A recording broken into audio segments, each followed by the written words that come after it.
Think this way and the world can't ignore you.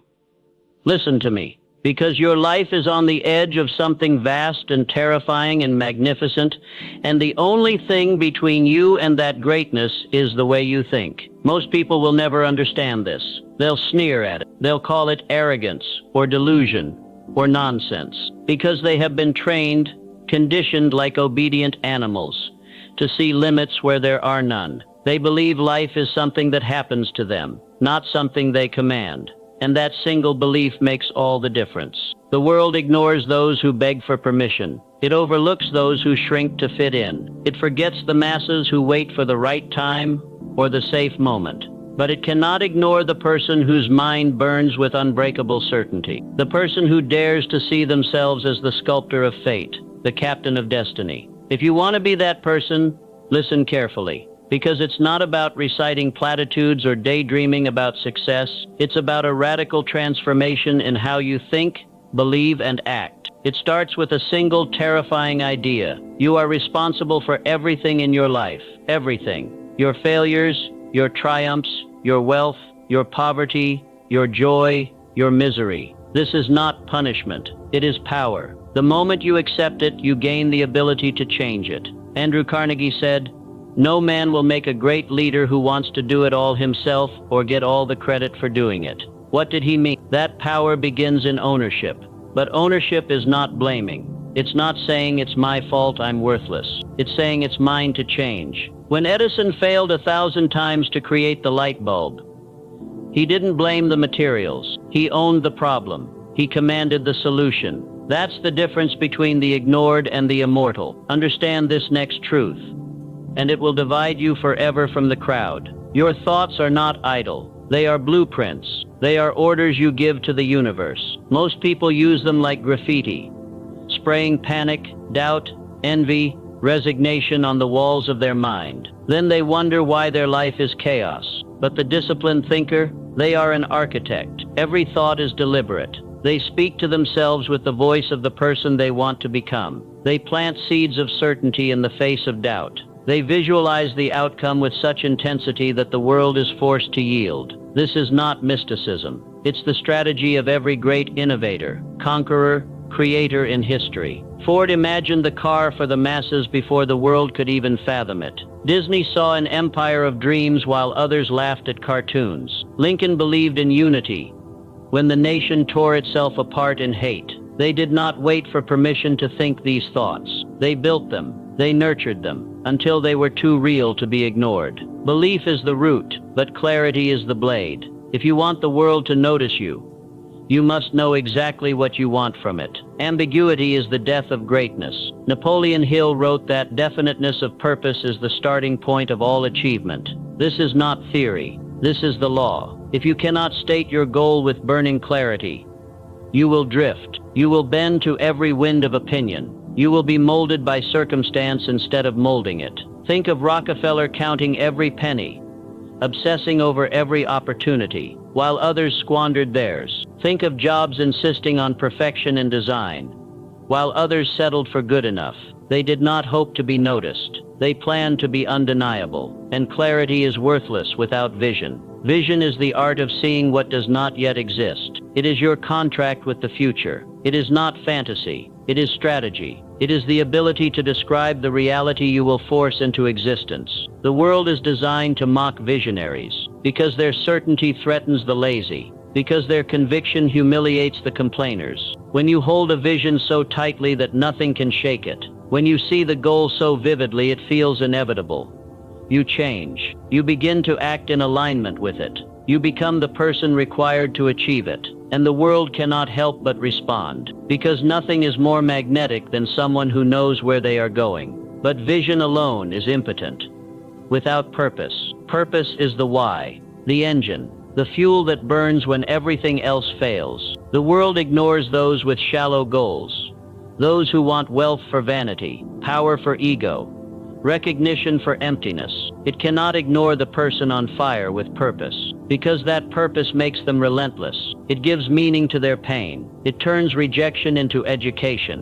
When Carnegie built libraries for the masses, his purpose was education and upliftment. When King marched on Washington, His purpose was freedom and dignity. Their purpose was so clear that it lit the hearts of millions. And purpose is not found. It is chosen, forged. It is the question you answer with your life. Why do you want this?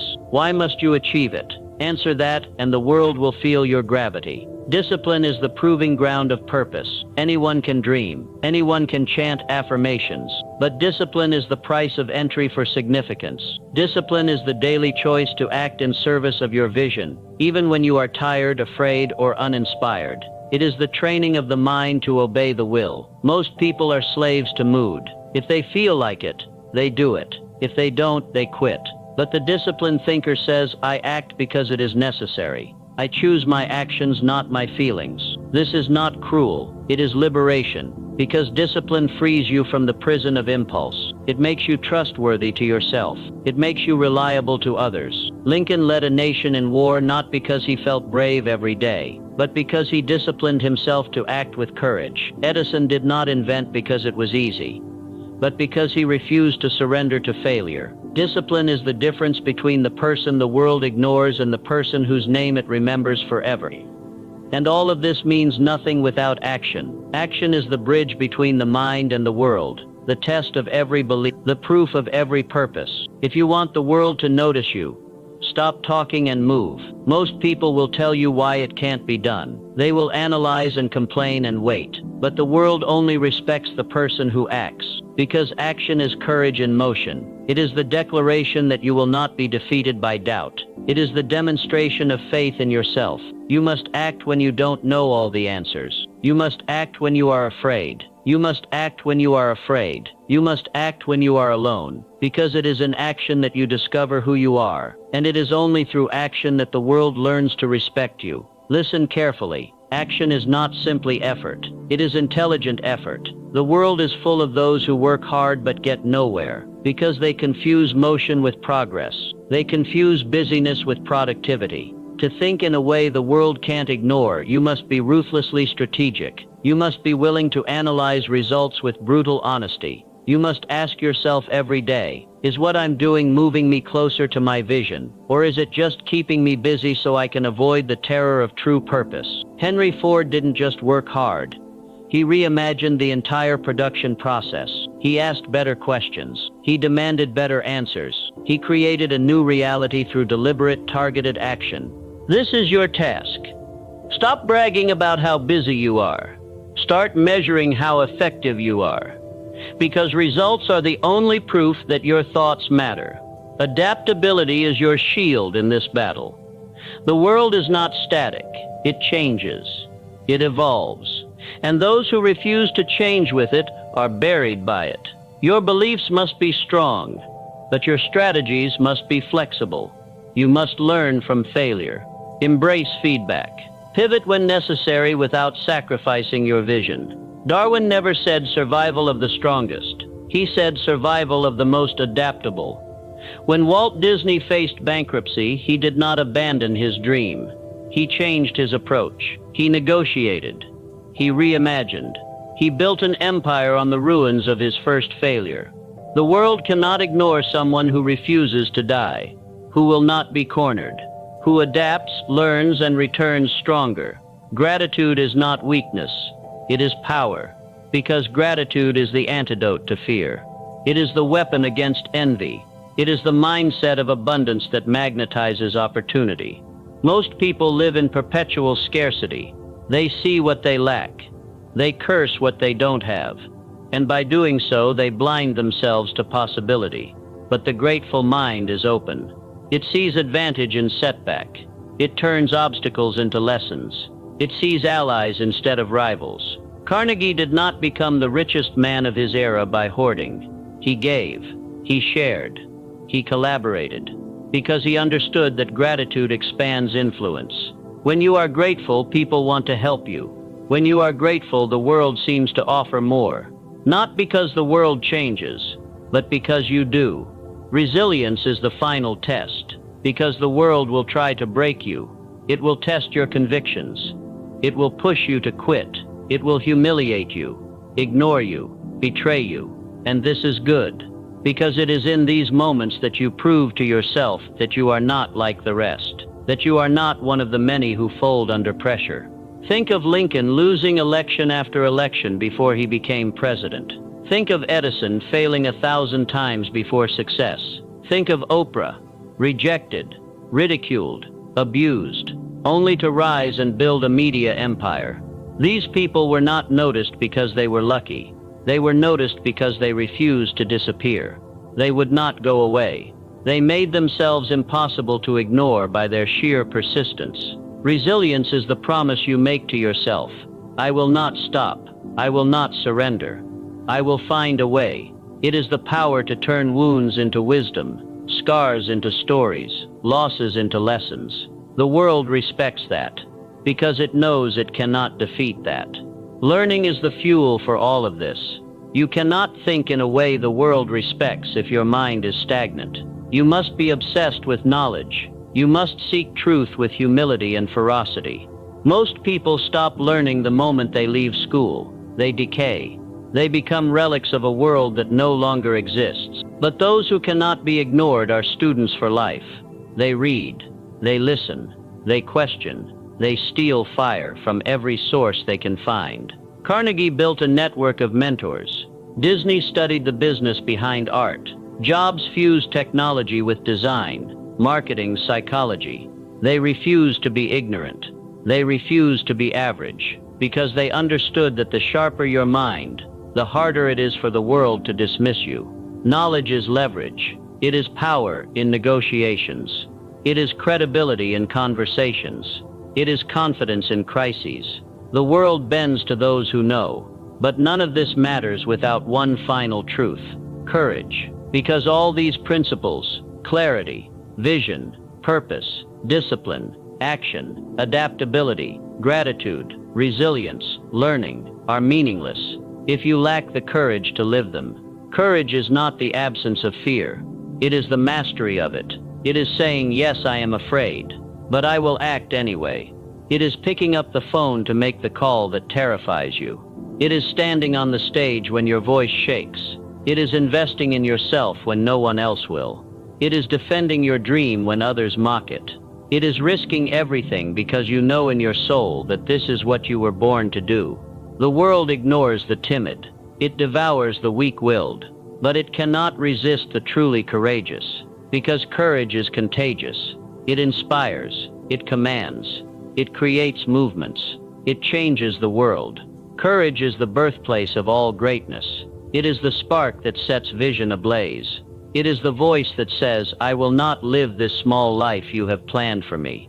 It is the refusal to accept the roles, the labels, the ceilings that others impose. Understand this. Every system in this world, from school to media to culture itself, is designed to make you obedient, predictable, easy to manage. It rewards conformity. It punishes originality, because original thinkers are dangerous. They disrupt, they challenge, they cannot be controlled, and that is why they cannot be ignored. The world may hate them, but it will know their name. You must decide if you want comfort or respect, because you will rarely have both. Comfort is the opiate of the masses. It dulls ambition. It sedates courage. It turns potential giants into quiet spectators of their own lives. But those who want to be seen, remembered, and respected must forfeit comfort. They must choose challenge. They must seek out the hard road, because the hard road is where character is forged. It is where the ego dies. It is where real confidence is born.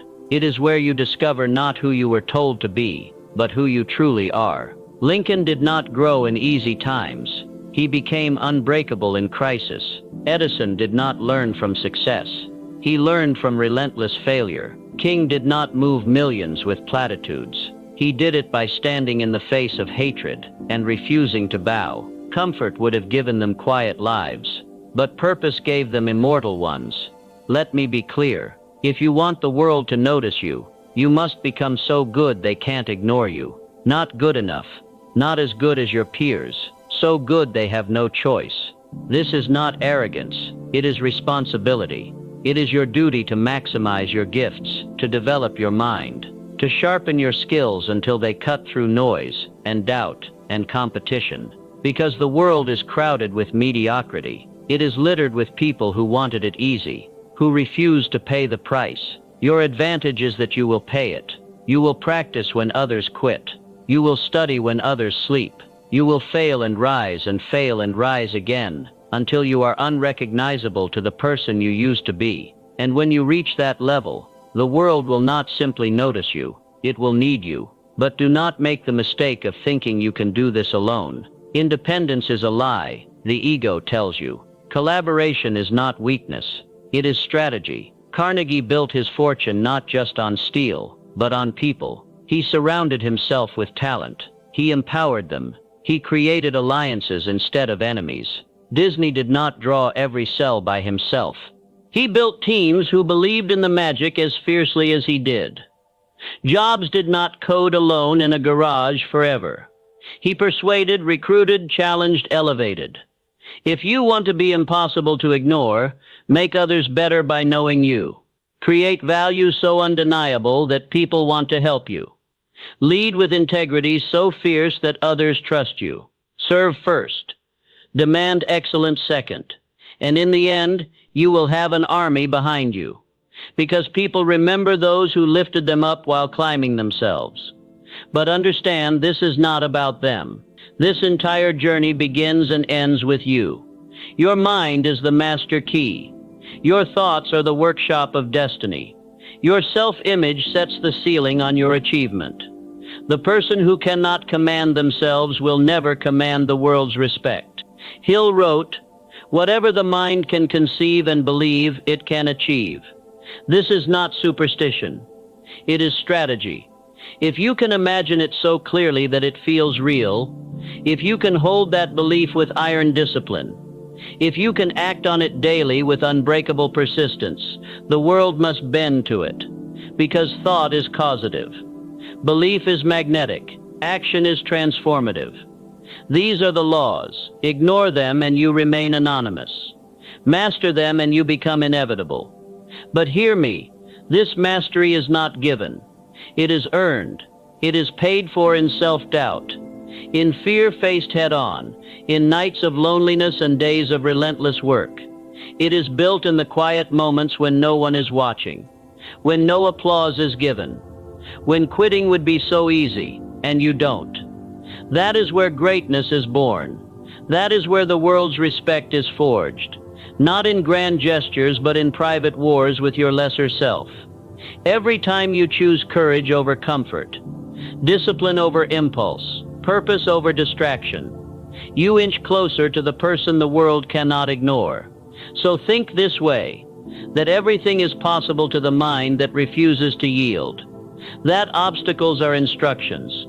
That failure is data. That fear is a compass pointing to growth.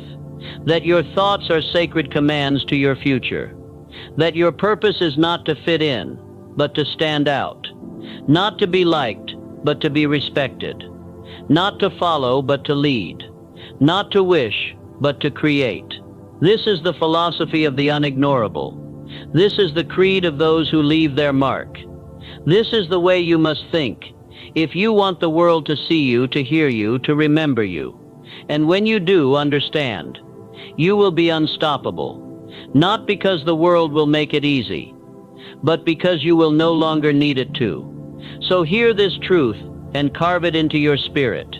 You owe the world nothing, but you owe yourself everything. You owe yourself the refusal to live as an echo of other people's expectations. You owe yourself the courage to define your own values, your own dreams, your own terms, because no one else can do it for you. And if you don't, someone will do it for you. They will tell you what's realistic. They will sell you their limitations. They will rent you their fears. They will convince you to aim lower so they feel safe, because your ambition threatens them. Your vision exposes their complacency. Your success reminds them of what they chose not to become. And if you want to be accepted by them, you will have to betray yourself. Understand this bargain. See it clearly. Reject it entirely. Because the moment you betray your potential to be accepted, you have already chosen to be ignored. You must choose instead to be authentic, to be unapologetic, To be precise in who you are and what you want. Not cruel, not arrogant, but immovable in your truth. Because there is nothing more magnetic than authenticity. We are drawn to those who know themselves. We remember those who dare to be real in a world addicted to fake. This is not branding. This is not performance. This is the discipline of being fully, fearlessly yourself. People followed Lincoln because he would not lie to them.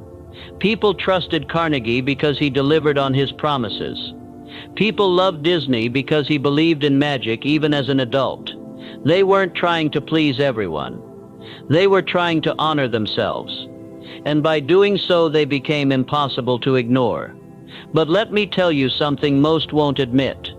This path is lonely. At times you will question everything. You will wonder if you are deluded. You will hear the laughter of critics and the silence of friends. Because it is hard to love someone who will not stay small for you.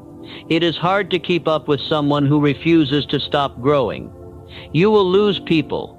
You will lose versions of yourself. But you will gain something rarer than gold. You will gain your own respect. You will look in the mirror and know you did not cower. You did not surrender. You did not live and die with your potential unspent. And that peace will be worth every scar. You must also understand that the world's respect is not permanent. It must be maintained.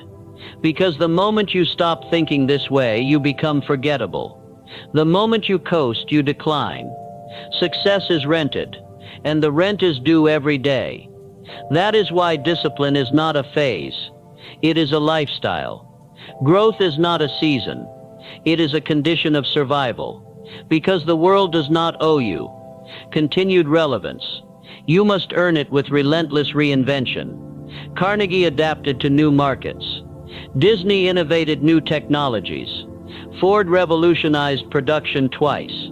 They did not rest on legacy. They expanded it. They demanded more of themselves even when they had everything. That is the way to ensure the world remembers you long after you are gone. But let me speak plainly now. None of this is for the faint of heart. It is not for the one who wants praise without sacrifice, or recognition without service, or wealth without value. It is for those willing to be forged in the fire of their own potential. Those who want to see how far they can really go. Those who are tired of apologizing for wanting more. Because there is no shame in wanting to be seen. There is no arrogance in wanting to lead. There is only responsibility. The responsibility to earn it. To become so effective, so original, so necessary that ignoring you is no longer an option. So decide. Decide that you will not think like them. You will not doubt like them. You will not shrink like them. You will not live and die in the safety of their approval. You will think with precision. You will believe with unbreakable faith. You will act with relentless discipline. You will adapt with ruthless honesty. You will give with authentic gratitude. You will endure with immortal resilience. You will learn with unending curiosity. You will lead with contagious courage. And you will create with unapologetic boldness. This is how you think in a way the world cannot ignore. This is how you become the exception. This is how you stop being one of many and become one of one. And when you do, when you have paid the price in private battles and public tests, when you have molded your mind into a fortress of purpose, when you have built your character on the unshakable foundation of truth, you will see something remarkable happen. The world will bend. Opportunities will appear where there were walls. Allies will find you who share your vision. Enemies will respect you even if they oppose you. And your life will stand as proof. Proof that it was never luck, never birthright, never chance, but choice. Choice to think differently. Choice to believe when there was no evidence. Choice to act when there was no guarantee. Choice to persist when there was every reason to quit. Choice to become the kind of person the world cannot and will not ignore. So I ask you now, with all the conviction I have, what will you choose? Will you think as they do and stay small? Or will you think this way and force the world to see you? Because it is yours for the taking, but only if you are willing to pay the price. And if you are, remember there is no force on earth that can keep you hidden, no obstacle that can keep you contained, no critic that can keep you silent, no failure that can keep you down, because you will have become exactly what you were born to be, unignorable, and the world will have no choice but to recognize you, not as you were, but as you decided to become. This is the way. Think it, believe it, live it, and watch the world respond. Because when you truly embrace this way of thinking, something fundamental shifts inside you. The doubts that once paralyzed you lose their grip. The fear that kept you quiet becomes fuel for your voice. The failures that humiliated you transform into your education. You stop waiting for someone to tell you that you're enough. You stop hoping that life will finally get easier. You realize you don't need it to be easy. You only need it to be yours. Yours to shape. Yours to command. Yours to master. And so you rise each day with a new question burning in your mind. How will I shape this day into something that serves my vision? You no longer drift through hours lost in distraction. You no longer waste your energy envying what others have. You put your head down and work. You study while they gossip. You practice while they party. You learn while they brag. You create while they criticize. And slowly, almost imperceptibly, at first the distance between you and them grows. They stay where they are, comfortable in their certainty that this is just the way life is, while you move one determined step at a time toward the life you know can exist. This is the way of all the greats. They were not superhuman. They simply refused to think like everyone else. They refused to accept the limits handed to them by their parents, their schools, their societies. They saw walls and asked, "Why should I stop here?" They saw closed doors and asked, "What if I build my own?" They heard impossible and replied, "Not for me." And in doing so, they changed the world for everyone else. They forced progress. They inspired revolutions. They redefined what humanity thought it could do. But understand, they didn't do it because it was easy. They did it because they could not bear to do anything less. That is the burden and the blessing of thinking this way. It is not a hobby. It is not a phase. It is a lifetime commitment to never settling for what is handed to you. It is the promise you make to yourself that you will not die with your potential unspent. It is the vow that you will squeeze every drop of meaning, impact, and greatness out of the short, precious time you have here. Because you know there is no guarantee of tomorrow, no promise that you'll get another chance. And you refuse to gamble your dreams on the hope that life will wait for you. And so you become urgent, not anxious, not frantic, but deliberate. You see time for what it really is, the most valuable currency you will ever spend. You stop trading it for cheap pleasures, mindless entertainment, hollow validation. You invest it in mastery. You pour it into purpose. You use it to build something that will outlast you. Because you understand that legacy is not built in grand gestures alone. It is built in the mundane, repeated, disciplined choices you make every single day, while no one is watching, while no one is applauding, while no one even believes in you yet.